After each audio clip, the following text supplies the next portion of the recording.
కీర్తనల గ్రంథం 40వ అధ్యాయం 2వ వచనం. నాశనకరమైన గుంటలో నుండి జిగటగల దొంగ ఊపిలో నుండి ఆయన నన్ను పైకెత్తెను. దేవుడు ఈ వాక్యం ద్వారా మనతో మాట్లాడును గాక. తలలు వంచండి, చిన్న ప్రార్థన చేసుకుందాం.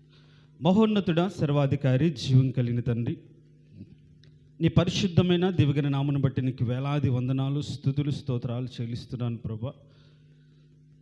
నీ యొక్క మహాకృప కనికరం బట్టి, దయను బట్టి ఈ వారమంతయు నీ రెక్కల నీడ క్రింద మమ్మల్ని సజీవులుగా ఉంచి దాచి కాపాడి, ఇదిగో నాయన ఈ శ్రేష్టమైనటువంటి ఈ విజ్ఞాపన దినముందు నీ పాద సన్నిధిలో చేరి మా సంఘమును గురించి, అవసరతలు ఉన్న వారి గురించి, రక్షణ మారు మనసు గురించి పొందిన వారి గురించి ప్రార్థించుటకును, రేపటి పరిశుద్ధ దినమునకు మమ్మను మేము సిద్ధపరచుకుని ప్రభా పరిశుద్ధపరచుకున్నట్టుకు మీరు మాకు ఇచ్చినటువంటి ఈ శ్రేష్టమైన సమయాన్ని బట్టి నీకు స్తోత్రం.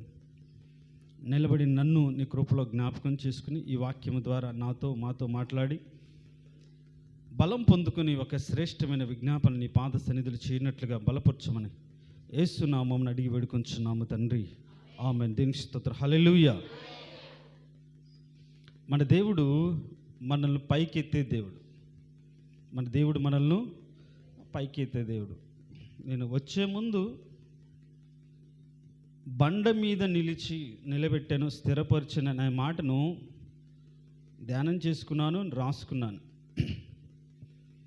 ఆ బండ క్రీస్తే, సంఘములో దేవుడు మనల్ని నిలబెట్టాడు అనే ఉద్దేశాన్ని, బండ మీద నిలబడిన వారు వాళ్ళకి కలిగి ఉన్నటువంటి ధన్యతలు,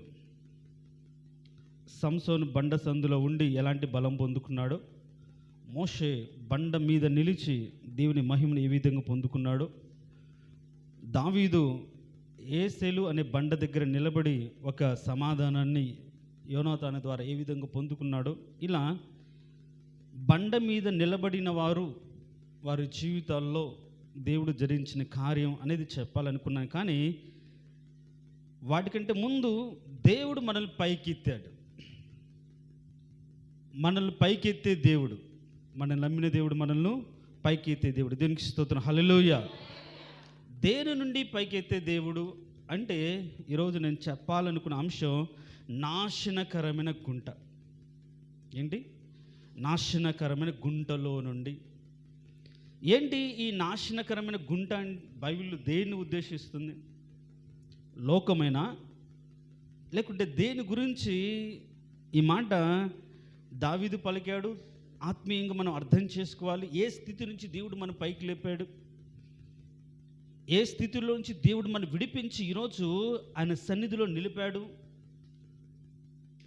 అలా పైకెత్తగలిగిన దేవుణ్ణి ఒకవేళ ఈరోజు కూడా మనం ఇంకా వివిధ పరిస్థితుల్లో, సమస్యల్లో చిక్కుపడి ఉంటే పైకెత్తే దేవుడు అని ఎరిగి ఈరోజు ఒక మనస్ఫూర్తిగా దేవుని సన్నిధిలో మన విజ్ఞాపన చేయనట్లుగా ఆయన మనల్ని పైకెత్తే దేవుడు అనే మాటను, దేని నుండి అంటే నాశనకరమైన గుంటలో నుండి ఆయన మనల్ని పైకెత్తే దేవుడు అని చెప్పాలని ఆశపడుతున్నాను. దేవునికి స్తోత్రం, హల్లెలూయా. ఈ మాట చదివినప్పుడు మనకు లోకములో ఉన్న పరిస్థితులు, ఈ పాపము, పాపిష్టి మనుషులు అనేది మనకు అర్థం వస్తుంది. ఆరాధన వాక్యంలో ఎన్నోసార్లు మనం ధ్యానం చేశాం. అపరాధంలో చేతను, పాపంలో చేతను, శాపగ్రస్తం ఈ లోకంలో నశించిపోయాం. పాపము మనల్ని ఏలుబడి చేస్తున్నటువంటి అంధకార సంబంధమైన లోకంలో బ్రతుకుతూ ఉన్నాం. వాటి నుంచి మనల్ని విడిపించాడు అని దేవునికి మనం ఆరాధన చేస్తాం. విడిపించి ఆయన రక్తంతో కడిగి పరిశుద్ధపరిచాడని దేవుని స్తుతిస్తున్నాం. అయితే ఈరోజు మనం ఎదుర్కొంటున్నటువంటి పరిస్థితుల్లో ఏ విధంగా మన పైకెత్తాడో ఒక ధైర్యాన్ని ఈరోజు పొందుకోవాలి. ఒక నిరీక్షణను దేవుని పట్ల కలిగి ఉండాలి. నిరీక్షణతో దేవుని సన్నిధిలో విజ్ఞాపన చేయాలి. ఒక ఆశతో, ఒక నిరీక్షణతో, ఆయన కోసం ఎదురు చూసేవారు నూతన బలం పొందుకుంటారనే మాటను ఆధారం చేసుకొని ఎక్కడో కూరుకుపోయి, మగ్గిపోయి, కృంగిపోయి, దిగులు పడుతూ, వేదన పడుతూ, నా బ్రతుకు ఎప్పుడు పైకెత్తుతాడు అని ఎదురు చూస్తున్న తరంలో ఆయన పైకెత్తే దేవుడు, ఒక వ్యక్తిని పైకెత్తి బండ మీద, క్రీస్తున్న బండ మీద స్థిరపరిచినటువంటి దేవుడు. అయినప్పటికీ ఈరోజు చాలా మంది వారి జీవితాల్లో ఇంకా కొన్ని నాశనకరమైన గుంటలలో పడి బాధపడుతూ, దిగులు పడుతూ, వేదన పడుతున్నారు. బండ మీద నిలబడినప్పటికీ జారి తిరిగి ఆ గుంటలో పడ్డారు. ఏంటి ఈ నాశనకరమైన గుంట అనేది మనం కానీ ఆలోచన చేస్తే చూడండి, నాశనకరమైన గుంట ఏంటి అంటే కీర్తనల గ్రంథం 5వ అధ్యాయం, కీర్తనల గ్రంథం 5వ అధ్యాయం 9వ వచనం. వారి నోట యథార్థత లేదు, వారి అంతరంగము నాశనకరమైన గుంట. ఎవరి గురించి రాయబడింది ఇదే మాటను కానీ మీరు చూస్తే అదే కీర్తనల గ్రంథం 57వ అధ్యాయం ఒకసారి చూడండి. కీర్తనల గ్రంథం 57వ అధ్యాయం, 57వ అధ్యాయం.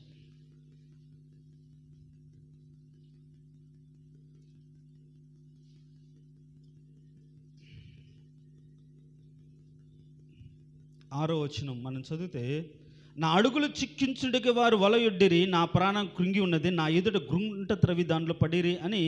దానికంటే ముందు దుష్టులు అనే మాట అక్కడ ఉంటుంది. లేకుంటే 35వ అధ్యాయం 7వ వచనం చూడండి. కీర్తనల గ్రంథం 35వ అధ్యాయం 7వ వచనం.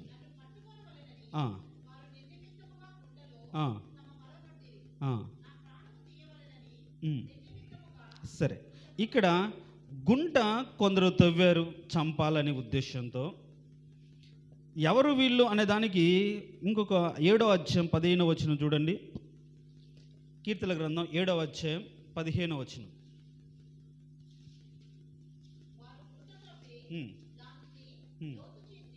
చాలు. 7:15లో ఎవరు వాళ్ళు అంటే 10వ వచనంలో ఎవరున్నారంటే దుష్టులు. ఎవరు? దుష్టులు. ఎవరు ఈ దుష్టులు అంటే బైబిల్లో ఒక మాట ఉంటుంది. ఎబ్రీయులకు రాసిన పత్రిక అపోస్తులైన పౌలు ఎబ్రీయులకు రాస్తూ ఒక మాట, 3వ అధ్యాయం 12వ వచనం. సహోదరులారా, జీవము గల దేవుని విడిచిపోవునట్టి విశ్వాసము లేని దుష్ట హృదయము. ఎవరు దుష్టులు? అన్యాయము, అక్రమము, వ్యభిచారము లోకంలో చేస్తున్న వాళ్ళు కాదు. విశ్వాసము లేని హృదయం. ప్రార్థన చేస్తారు, నమ్మకం ఉండదు, దేవుని మీద ఆధారపడరు, దేవుని కోసం నిరీక్షించరు, దేవుణ్ణి విడిచి లోక సంబంధమైన వాటి మీద, ఎవరి దగ్గరికైనా లేకుంటే ఎవరి వల్ల దొరుకుతుందో, ఎవరి వల్ల కలుగుతుందో, ఎవరి వల్ల సాయం దొరుకుతుందని మనం పోయిన వారం కూడా చెప్పుకున్నాం. ఐగుప్తుకు వెళ్ళాడు. దేవుని యొక్క కృపను, దేవునికి బలముని ఆధారం చేసుకోకుండా ఐగుప్తుకు వెళ్ళిన వారికి శ్రమ అని రాయబడింది. ఆ విధంగానే నమ్మినటువంటి వారు దేవుని యొక్క సన్నిధిలో స్థిరముగా ఆయన బలపరిచే విధంగా తన బ్రతుకును సరిదిద్దుకొని దేవుని సన్నిధిలో నిరీక్షణ కలిగి ఎదురు చూడవలసిన వాళ్ళ బ్రతుకులు ఏం లేదంటే విశ్వాసము లేకపోతే ఆ హృదయం దుష్ట హృదయం. అలాంటి వారు దేవునికి ఆజ్ఞలు, దేవునికి చిత్తాన్ని, దేవునికి ఉద్దేశాన్ని వదిలిపెట్టేసి పైకి మాత్రమే భక్తిగా ఉంటూ లోపల ఏముంటే ప్రతివాని హృదయ అంతరంగము నాశనకరమైన గుంట అని రాయబడింది పైకి. ఇప్పుడు ఈ విషయాన్ని కానీ మనం గమనిస్తే యేసేపు విషయంలో మనం బాగా చదువుతాం. చూడండి, యేసేపు విషయంలో ఆదికాండం 37వ అధ్యాయం, ఆదికాండం 37వ అధ్యాయం 20వ వచనం నేను చదువుతాను. వీని చంపి ఇక్కడున్న ఒక గుంటలో పారవేసి దుష్ట మృగం వీని తినివేసేవని చెప్పుదామని ఒకచోట, 24వ వచనంలో ఏమని, అతని పట్టుకొని ఆ గుంటలో పడవేసిరి. తర్వాత 28వ వచనంలో మిద్యానీయులు ఆ మీదకు వెళ్ళుచుండగా వారు ఆ గుంటలో నుండి యోసేపును పైకి తీసి అని రాయబడింది. ఇప్పుడు అన్నలు, యోసేపు యొక్క అన్నలు తండ్రి ఎదుట మంచివారుగా ఉన్నారా లేదా? తండ్రి ఎదుట తమ్ముడిని ప్రేమగా చూసుకుంటున్న వారే కదా. తండ్రి ముందు ఏమైనా తిట్టారా? తండ్రి ముందు ఏమన్నా కోపడ్డారా? తండ్రి ముందు ఏవైనా సరే వాళ్ళ యొక్క అసూయను, ద్వేషాన్ని ఏమైనా ఎక్కడైనా సరే అరిచిండే కానీ, గోల చేసినట్టు కానీ, వీడు ఇలాంటి వాడని ఎక్కడైనా ఫిర్యాదు చేశారు? లేదు. తండ్రి ముందేమో ఎంతో ప్రేమ, చిన్నవాడు, చిన్నపిల్లవాడు అన్నట్లుగా తండ్రి ముందేమో ఎంతో ప్రేమను నటించారు. అతనికి వచ్చిన కళను బట్టి పగబట్టారు, మరింత పగబట్టారు అని అక్కడ రాయబడి ఉంటుంది. పగ హృదయంలో ఉంచుకొని పైకి మాత్రం ఏముంది? ప్రేమ. పైకి మాత్రం ఏముంది అంటే, సహోదరుడు, నా తోటివాడు, చిన్నవాడు, మేము అండగా ఉన్నాం, మేము చూసుకుంటాం, తండ్రి ముసలివాడు, మేము భరోసా ఇస్తున్నట్టుగా నటించారు. కానీ వాళ్ళకి నచ్చలేదు. తండ్రి ఎక్కువ అతను ప్రేమిస్తున్న దాన్ని బట్టి, అతనికి దర్శనాన్ని బట్టి, మేము నీకు లోబడి ఉంటామా, మేము నీకు కాలు మొక్కుతామా అని ఒక అసూయను పెంచుకొని పైకి మాత్రం ఎలా ఉన్నారంటే మంచిగా ఉన్నారు. చూడండి, ఏంటి నాశనకరమైన గుంట అంటే, మన మధ్యలో ఉంటూ, మనల్లో కూడా ఉంటూ, మన మీద ద్వేషాన్ని హృదయంతరంలో ఉంచుకున్న వాళ్ళ అవకాశం దొరికితే ఆ ద్వేషాన్ని బట్టి ఆ గుంటలోకి లాగి చంపాలనే ఆలోచన కలిగిన మనుషులే నాశనకరమైన గుంట. మనం ఇప్పుడు ఇన్ని వచనాలు చదివాం. వాని యొక్క అంతరంగము నాశనకరమైన గుంట. వాడు దుష్టుడు. దుష్టుడు? విశ్వాసం లేనివాడు, దేవుని నుంచి వైదొలిగినవాడు. వీళ్ళు అన్నదమ్ములు చూస్తే దేవుని నమ్మినటువంటి వారు, వాళ్ళు కూడా తండ్రితో పాటు బేతెలకు వెళ్ళినటువంటి వారు, అక్కడ ప్రార్థన చేసినటువంటి వారు, అక్కడ మనం చూస్తే వస్త్రాలను ఉతుక్కున్న వాళ్ళు, బాగు చేసుకున్నవారు, తండ్రితో పాటు వచ్చి అక్కడ మందిరానికి వెళ్ళిన విషయంలో వస్త్రాలు ఉతుక్కొని తమ దగ్గర ఉన్నటువంటి ఆభరణాలు తీసిపెట్టి పరిశుద్ధతలో ఉన్నట్టుగా నటించిన వారే. కానీ వాళ్ళ హృదయంతరంగాల్లో ఏముందంటే ద్వేషం ఉంది, అసూయ ఉంది, పగ ఉంది. నేను ఎందుకు ఈ మాట చెప్తున్నంటే, ఈరోజు మనల్లో ఉండి, మనతో కూడా ఉండే మన నాశనాన్ని మనము బాధపడుతుంటే చూడాలి, మనం వేదన పడుతూ ఉంటే చూడాలి అనుకున్నటువంటి మధ్యలో అలాంటి మనుషులలో నుంచి దేవుడు మనల్ని పైకెత్తే దేవుడు. దేవునికి స్తోత్రం. హల్లెలూయా చెప్దాం. హల్లెలూయా. నేను బాగా నమ్మానండి, నన్ను మోసం చేశారు. నేను వారి మీద ఆధారపడ్డాను, నన్ను మోసం చేశారు, నన్ను ముంచి వేశారు అని పదం మన అనేక చోట్ల ఉంటాయి. కారణం ఏంటి? మనుషులే నాశనకరమైన గుంటలు. వాళ్ళ హృదయంతరంగమే నాశనకరమైన గుంట. వాళ్ళ అంతరంగంలో ఏముంది? సత్యం లేదు, పగ ఉంది, ద్వేషం ఉంది. అవకాశం దొరికినప్పుడల్లా వారిని నాశనం చేయాలి. ఇప్పుడు యోసేపు విషయంలో తండ్రి దగ్గర ప్రేమ అవకాశం దొరకగానే వాళ్ళ హృదయంతరంగాల్లో ఉన్నటువంటి అసూయ, ద్వేషం పొంగుకొచ్చి ఏం చేశారు? వీడిని చంపి గుంటలు పడేద్దాం అనుకున్నారు. చూడండి, చంపి ఇంకా పీడ విరగడైపోతుంది, వీడి కన్న కళలు ఏమైపోతాయో చంపేద్దాం అనుకున్న టైంలో రూబేన్ అడ్డుపడతాడు.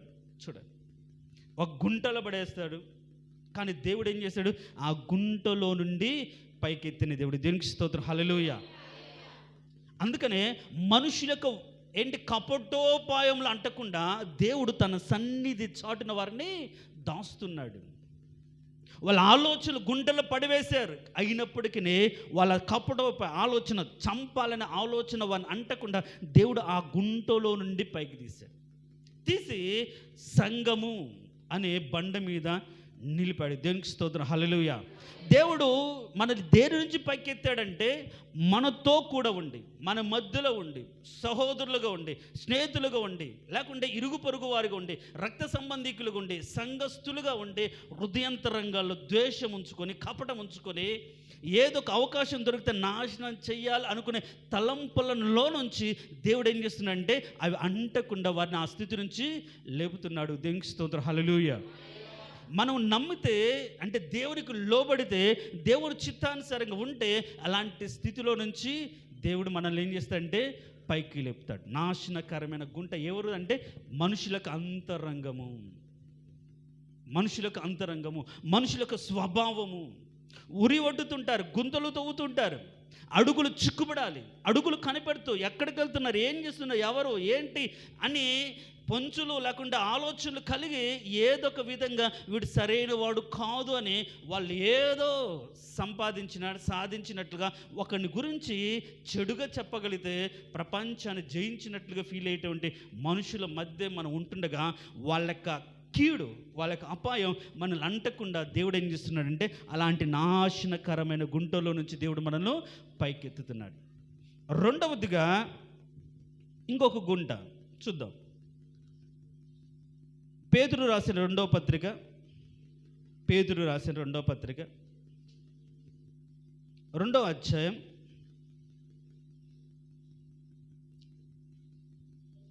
2వ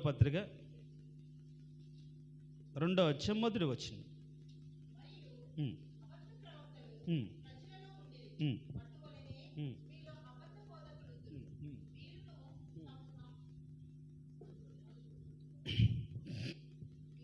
నేను మరొకసారి చదువుతాను చూడండి. మరి అబద్ధ ప్రవక్తలు ప్రజల్లో ఉండిరి, అటువలే మీలోనూ అబద్ధ బోధకులుందరు.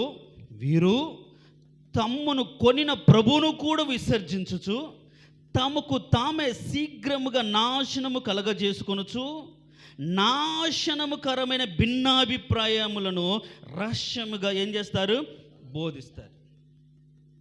నాశనకరమైన భిన్నాభిప్రాయాలు, నాశనకరమైనటువంటి అంటే మనం జనరలైజ్గా అంటే ఒకరికి మంచి అనిపించింది ఇంకొకరికి చెడుగా అనిపిస్తుంది అని జనరల్గా చెప్తుంటే లోకంలో.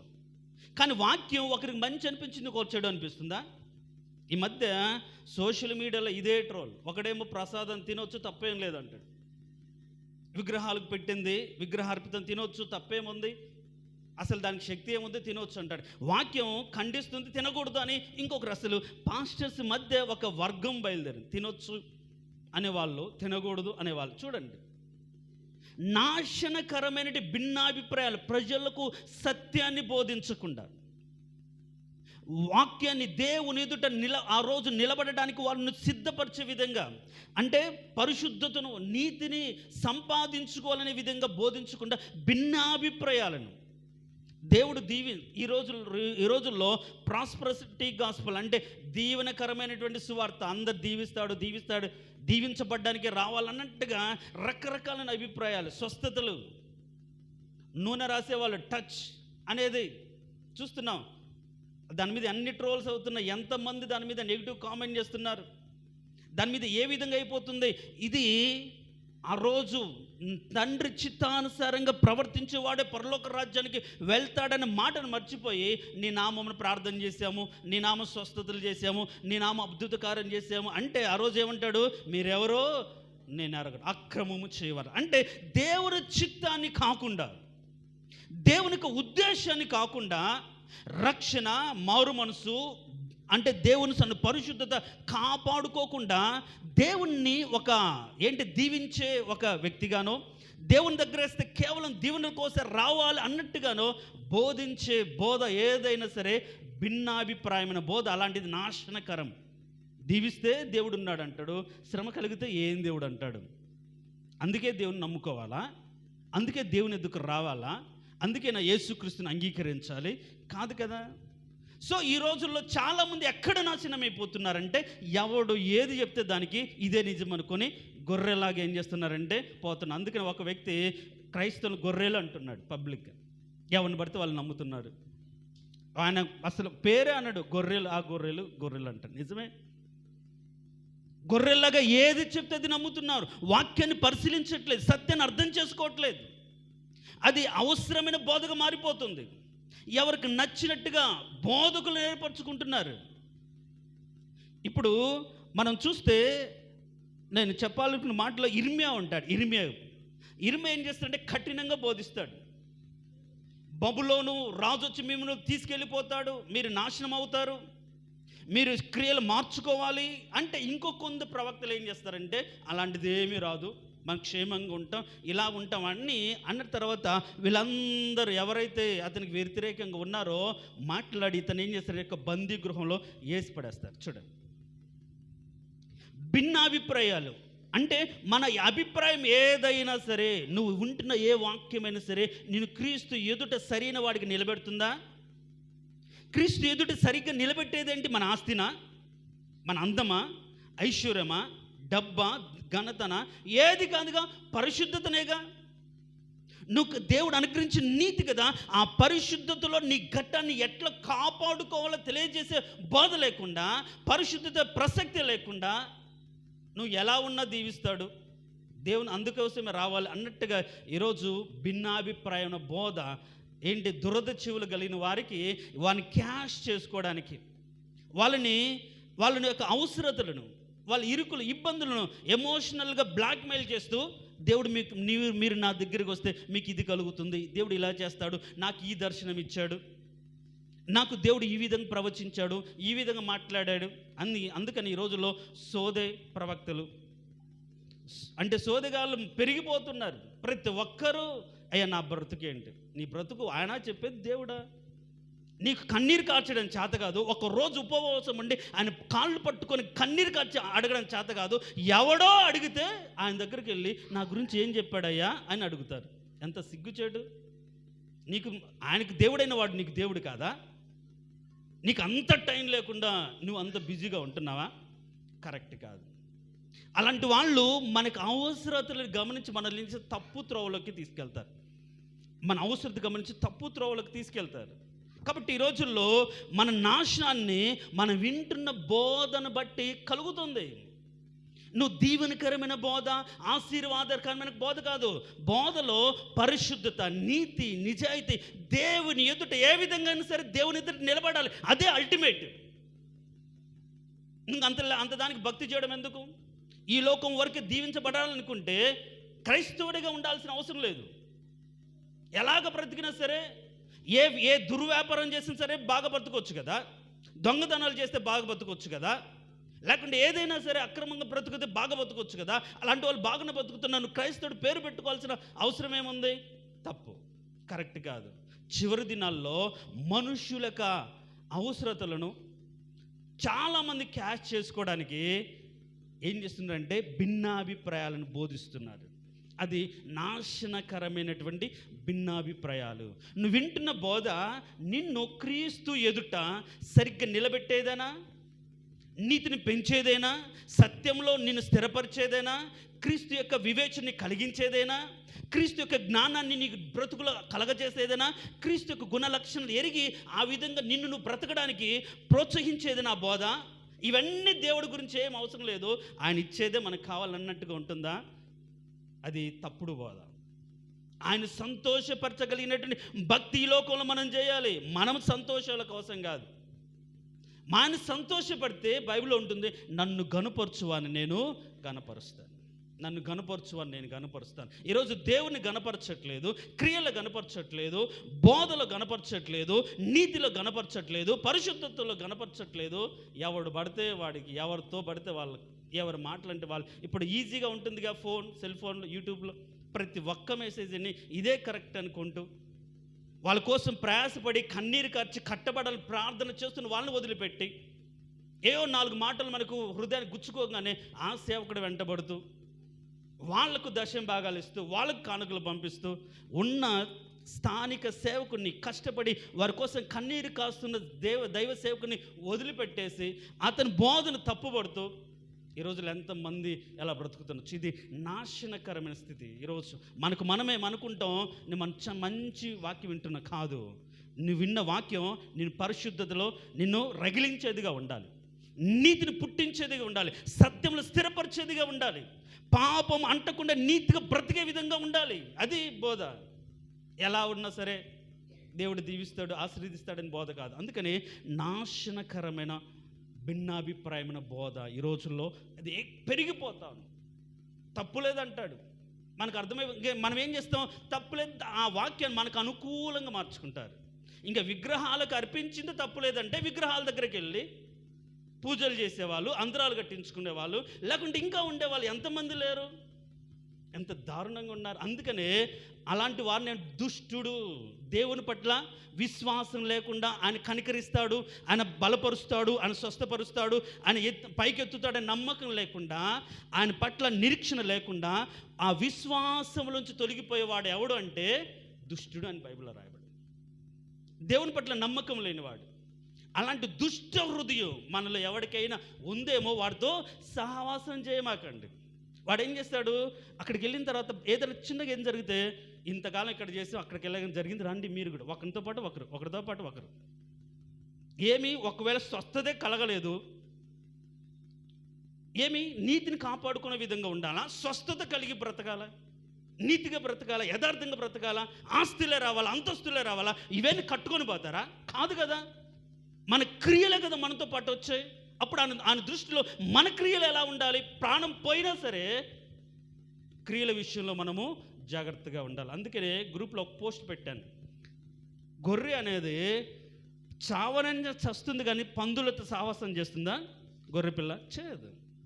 కానీ ఈ రోజుల్లో పర్లేదులేండి, ఏం కాదు, ఆయన దైవసేవకుడు కాదా, ఆయన దైవసేవకుడు కదా, అందరు దేవుపరుచుకున్న వాళ్ళు కదా, ఎవరైనా దేవుడి సేవకులు, ఒక్కొక్కరికి ఇచ్చిన తలంపు దేవుడు ఇంకొకరు ఇవ్వడు, ఒక్కరిని రకరకాలుగా చెప్తున్నారు, అంతే తేడా అని సత్యమును భిన్నమైన బోధలోకి ఏమైపోతున్నారంటే ఈజీగా వాళ్ళకి అనుకూలంగా ఉంది కదా, నీతిగా బ్రతకాల్సిన అవసరం లేదుగా, సత్యంగా బ్రతకాల్సిన అవసరం లేదుగా, పరిశుద్ధత కాపాడడానికి అవసరం లేదుగా, మందిరానికి వస్తే చాలు, డబ్బులు ఇస్తే చాలు. అదే ఈ రోజుల్లో చూడండి నాశనాన్ని కొని తెచ్చుకుంటున్నారు.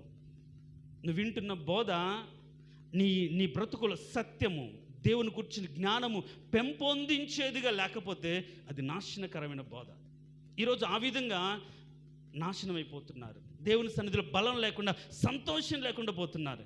కాబట్టి ఏంటి నాశనకరమైన గుంట అంటే, ఒకటి మనుషులు అసూయ లేకుంటే ద్వేషంతో వారి అంతరంగం, వాళ్ళ హృదయమే నాశనకరమైన గుంట.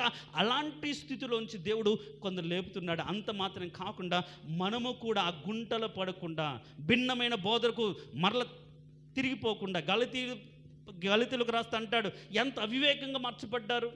ఆత్మానుసారంగా ప్రారంభించి శరీరానుసారంగా మీరు బ్రతుకుతారా?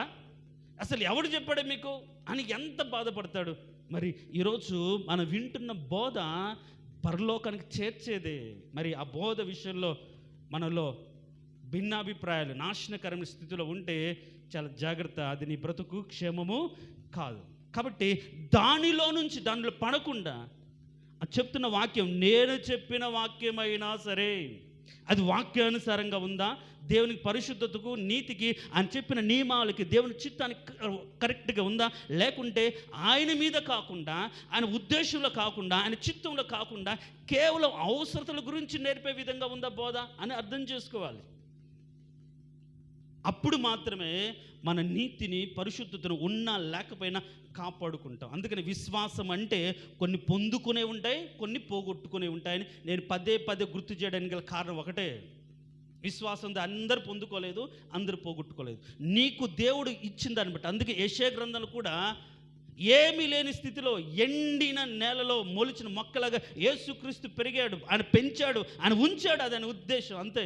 మన బ్రతుకులో కూడా ఏమీ లేని స్థితిలో ఉంచడం దేవుని చిత్తమేమో.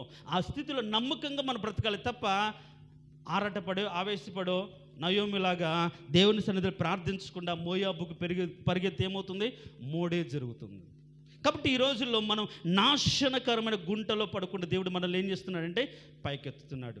నాకు తెలిసి అయితే నేను హృదయపూర్వకంగా చెప్పగలుగుతాను, మిమ్మల్ని దేవుని ఎదుట నిష్కలంక, నిర్దోషులుగా, పరిశుద్ధత నిలబెట్టాలని ఆశపడుతున్నాను. కానీ మీరు దీవించబడాలి, లేకపోతే కేవలం గొప్ప వాళ్ళకు, లోకంలో గొప్ప వాళ్ళకు ఉండాలి. మా సంఘానికి వచ్చిన దాన్ని బట్టి ఇంతగా దేవుడు దీవించి ఇన్ని ఉద్యోగాలు వచ్చాయి ఇంత అనేది, అది ఎంత అనేది ట్రాష్, అది ఉపయోగం లేని బోధ. అందుకని పరిశుద్ధత గురించి, నీతి గురించి, నిజాయితీ గురించి, దేవుని గుణ లక్షణాల గురించి, ఆయనను సంతోషపెట్టే భక్తి గురించి చెప్పడం ఎక్కువ జరుగుతుంది తప్ప ఆయన నీతిని వెతికితే ఇవన్నీ కూడా ఆటోమేటిక్గా వస్తాయి, బ్రతకడానికి కావాల్సింది. అందుకనే ఇంకొక మాట చూడండి, ఏంటి నాశనకరం అంటే ఇంకొక మాట చూడండి. సామెతల గ్రంథం 10వ అధ్యాయం 29వ వచనం.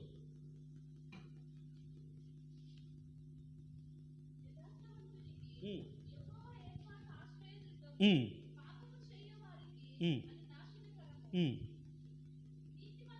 ఉమ్, ఉమ్, ఉమ్. ఇంకొక మాట అక్కడ, దరిద్రుని పేదరికము నాశనకరమైన మాట ఉంది అక్కడ 19:20 దరిద్రుని పేదరికం నాశనకరం అని చూడండి. అది నోట్ చేసుకుని నేను రెఫరెన్స్ తర్వాత అని చెప్తాను. దరిద్రుని యొక్క పేదరికం ఎన్నో వచ్చిన 10వ అధ్యాయమేనా? సామెతల గ్రంథం 10వ అధ్యాయము 15 చదవమ్మా.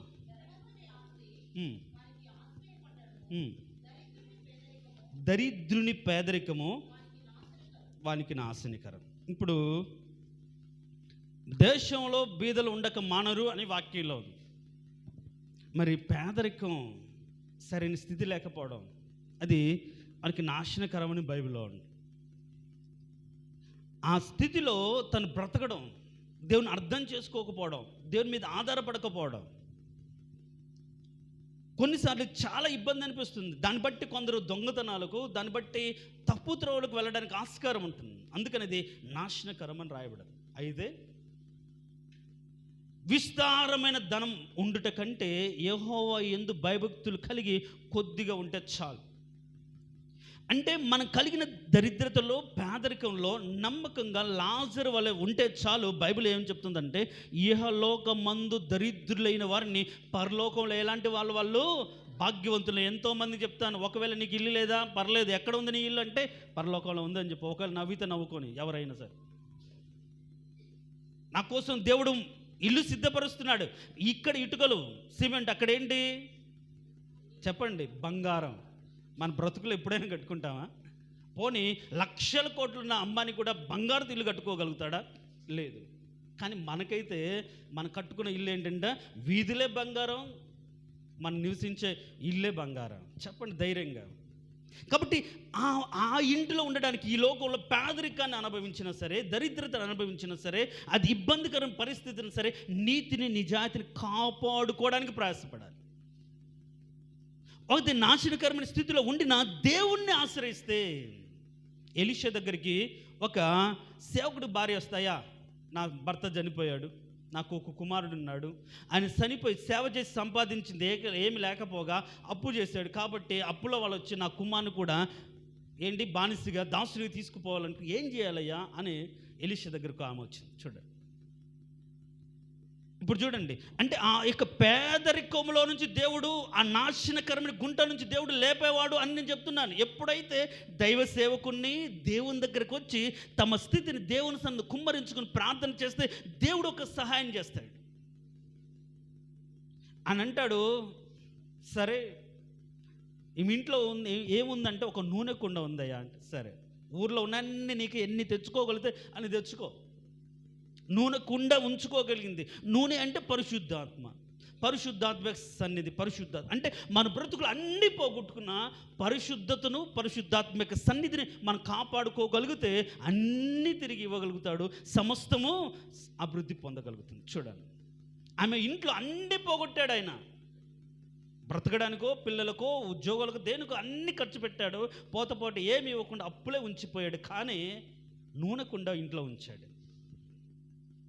ఆ నూనె కుండ ఉండబట్టి ఎన్ని కుండల్లోకైనా నూనె ఏమొచ్చింది? సమృద్ధిగా వచ్చింది. మన బ్రతుకుల్లో పరిశుద్ధత ఉంటే ఆ పరిశుద్ధతలో నుంచి ప్రవాహం మన బ్రతుకుల్లో, మన పిల్లలకు ఏమొస్తుందంటే దీవెనకరంగా మారుతుంది. మరి ఆ కుటుంబాన్ని నాశనకరమైన బేదరికం, నాశనకరం అన్నాడు కదా, ఆ బేదరికంలో నుంచి, ఆ దరిద్రత నుంచి దేవుడు ఏం చేశాడు? పైకి లేపాడా లేదా? ఒకవేళ ఈరోజు నీకున్న స్థితిని బట్టి నేను పేదవాడిని, నాకేమీ లేదు, నీకేమి లేదు, నమ్మకం ఉంచు దేవుని పట్ల. డబ్బులు, ధనాన్ని బట్టి కాదు నీ నమ్మకం.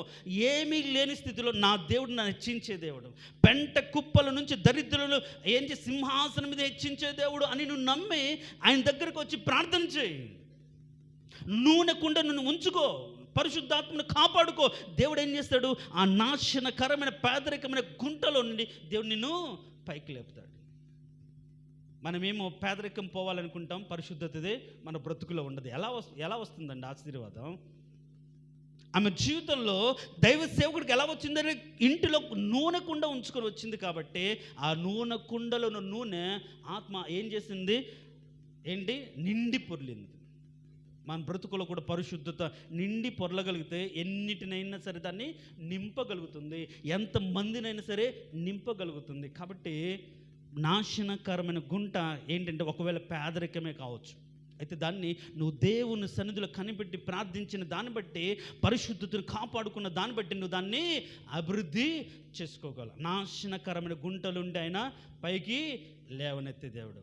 కాబట్టి మనం ఇంకొక మాట, ఇంకా చాలా ఉన్నాయి, భిన్నాభిప్రాయాలు, కపటమైన నాలుక, ఇవన్నీ మనకు తెలిసిన. వీటన్నిటిలో నుంచి దేవుడు మనల్ని ఏం చేశాడు అంటే పైకెత్తి ఎక్కడ ఉంచాడు? బండ మీద ఉంచాడు. దేవునికి స్తోత్రం, హల్లెలూయా. ఈరోజు నువ్వు ఎలాంటి నాశనకరమైన గుంటలో ఉన్నావు అంటే బంధువులు, స్నేహితులు, రక్త సంబంధికులు అనే అసూయ ద్వేషాలు చూపించే నాశనకరమైన గుంటనా? లేకుంటే మనతో కూడా ఉండి మనకు దుర్బోధ బోధిస్తూ శరీర స్థితి నేర్పకుండా, సత్యాన్ని చెప్పకుండా, దేవునికి నీతిని పరిశుద్ధతను నేర్పకుండా, కల్లిపల్లి కబుర్లు, లోక సంబంధమైన అలవాట్లు, ఆచారాలు, లేకుంటే సంగతులు చెప్పి నీతిలో నిలబెట్టే బోధలో కాకుండా జనరలైజ్ చేసుకునే బోధలోనా, దాన్ని బట్టి ఇది మామూలులే అనిపించే స్థితిలోన, అలాంటి దాన్ని బట్టి మన బ్రతుకులు ఏం తెచ్చుకుంటాం నాశనాన్ని కొని తెచ్చుకుంటాం. అంత మాత్రం కాకుండా పేదరికం అనేది దేవుడు ఇచ్చిందే, దానిని పరిశుద్ధతను కాపాడుకోగలిగితే ఆ పేదరికం నుంచి దేవుడు నిన్ను ఏం చేస్తాడు? పైకి లేపుతాడు. ఇలాంటి నాశనకరమైన స్థితిలో నుంచి దేవుడు మనల్ని పైకెత్తి ఎక్కడ నిలబెడతాడంటే ఆయన బండ మీద, సంఘంలో నిలబెట్టే దేవుడు. కాబట్టి ఈరోజు ఎలాంటి గుంటలో ఉన్నావు? ఆల్రెడీ నువ్వు ఏసేపులో గుంటలో పడేశారా? దిగులు పడాల్సిన అవసరం లేదు. వాళ్ళు చంపకుండా అయితే నిన్ను కాపాడి నిన్ను లేపి ఏం చేస్తాడు? నిన్ను ఏసేపు నిన్ను ఏం చేస్తాడు? లేపి పైకెత్తాడా లేదా? పైకి తీసాడా లేదా? ఎక్కడ నిలబెట్టాడు? ఉన్నతమైన స్థితిలో ఉంచాడు. గాలిని చూసి పేతురు భయపడిపోతున్నాడు. శోధనలనే నాశనకరమైన గాలి నీ బ్రతుకుల్లో సోకి నువ్వు మునిగిపోతున్నావేమో, కానీ ఆయన ఏం చేశాడు? అతని పేతురుని కూడా పైకి లేపి నిలబెట్టి దోణిలో అతనితో పాటు దోణిలోకి వచ్చిన దేవుడు. మన దేవుడు పైకెత్తే దేవుడే తప్ప ముంచే దేవుడైతే కాదు. అట్లా వదిలేసే దేవుడు కాదు.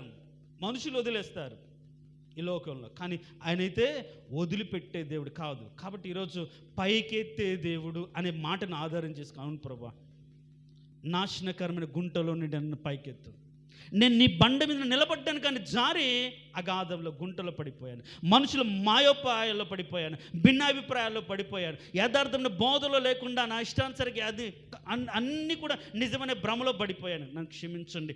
ఆ విధంగానే నీతిని కాపాడుకోకుండా ఇంకా అదే స్థితిలో ఉన్నాను. ఆ యొక్క దాసురాలి కుమారులాగా నా బ్రతుకును కూడా మీరు మార్చు అని ఎవరైతే యథార్థమైన ప్రార్థన దేవుని సన్నిధిలో చేస్తామో వాళ్ళందరినీ ఏం చేస్తే దేవుడు పైకి లేపుతారు. ఆ మాట చూసుకొని ముగించుకుందాం. చూడండి, సమూయేలు మొదటి గ్రంథం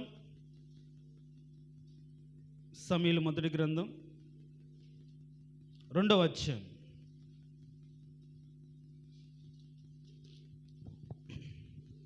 7వ వచనం. యెహోవా దారిద్ర్యం ఐశ్వర్యం కలగజేయవాడు, కృంగజేయవాడును లేవనెత్తువాడును ఆయనే.